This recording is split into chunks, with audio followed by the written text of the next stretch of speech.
start. In discussing the demands for grants of the Finance Ministry, we have got to see to what extent the administration of this particular ministry has led to the development of our national wealth and the securing of the welfare which our state claims to have in view. Madam, we must try to analyze very carefully the working of this particular ministry because it is not merely a department of the government, so to say, but it is the nerve center of the administration of the country. I would like first to refer to the role of foreign capital because in determining the manner in which the permission of capital issues has been granted by the particular administration, we should keep in our mind to what extent the interests of our nation have been served. I fully endorse the statement which the previous speaker has made so far as repatriation of the investments made by foreigners and of profits are concerned.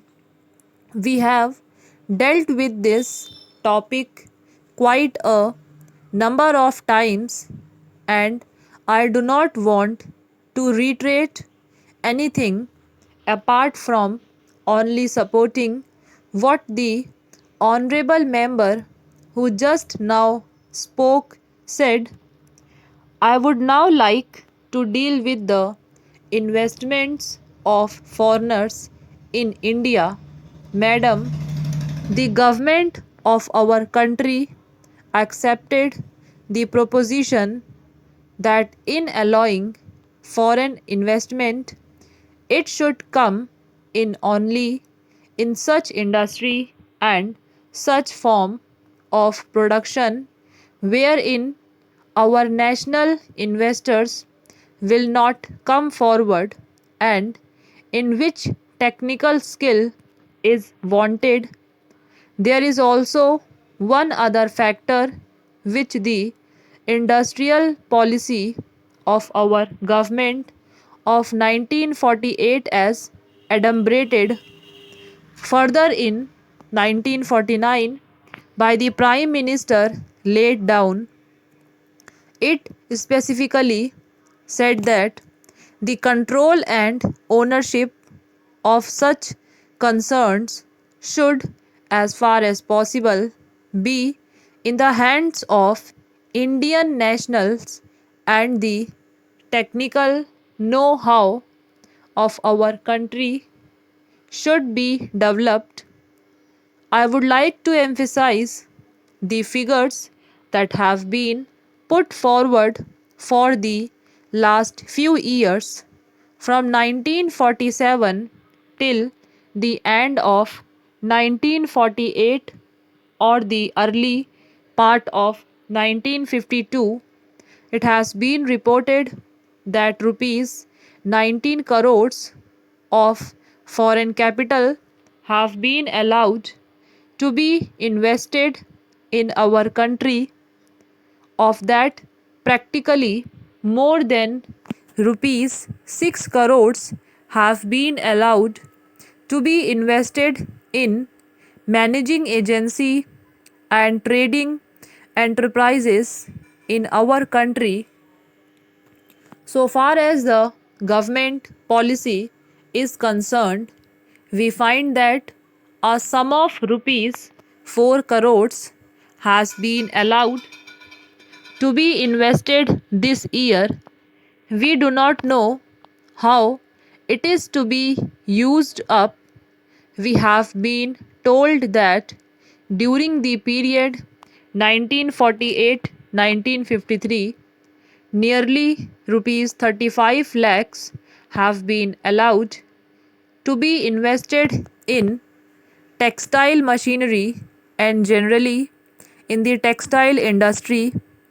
We have seen to what extent cotton and jute have been dominated by the national capital and to what extent they play the role as against the demand for them. We know further what the government is doing in regard to these industries and how the Indian counterpart in these industries are behaving. Then why this further penetration of foreign capital? Even in regard to the expansion scheme, we find that paints, soaps, electric fans, and machine tools are some of the industries where the government is allowed foreign interest to establish or expand their factories. It will adversely compete with the production of the country when the indigenous producers do not find any market in this sphere. Therefore, we have got to see to what extent the capital issue has been regulated by this government and particularly by the finance department so that the national well being of the country could be guaranteed. Then we have got to look into the fact as to how far the new industries are allowed to function. So far as the oil refineries are concerned, some of them have been established and some more are going to be established very soon. In the control of the administration, the Indians have no share. There are only preference shareholders and they have no voice in the management. So far as the administrative aspect in this industry is concerned, the most important part of it is the technical know how. They do not guarantee that they will train the Indians. That means they say even after 20 years we will have to face the problem of the know how in respect of the oil refineries. I do not know why the government are showing softness to foreigners in this matter.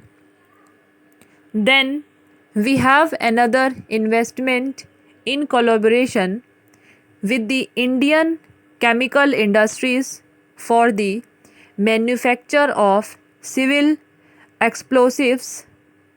Here, as far as I have gathered, only 20% is going to be Indian capital. The majority of the shares will remain with the Indian chemical industries. Nobody else has been allowed to make any investment. It would have been better if other companies and private individuals had been given an opportunity to purchase the shares.